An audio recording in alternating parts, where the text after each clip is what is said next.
Paýtazymyň halkara howa menziline dostlukly ýurdun wekiliýetine ýurdumyň resmi adamlary meherle garşyladylar. Häzirki döwürde türkmen Hytaý gatnaşykary özleri ynanşmak hemde hormat goýmak ýöreliglerini esaslanýan strategik hyzmatdaşlyk derejesine çykarylyp, deň hukuklyk hemde milli bähliklere hasaba almak binýadyna gurulýar.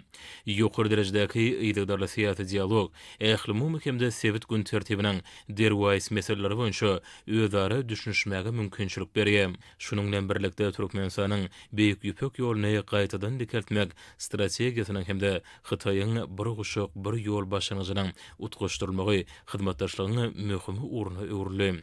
Bu bolsa Türkmenistanyň Ýewropanyň we Aziýanyň çatyrygyny esasy uly logistika merkezine öwrülmek üçin ägert uly mümkinçilikler açýar.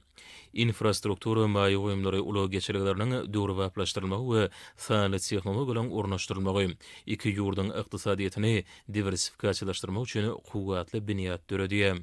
Hytaý wekiliýetiniň Türkmenistana şu gedek sapary iki ýurdun gatnaşyklary mundan beýlekde ösdürmäge ygrar tasdiklaýar.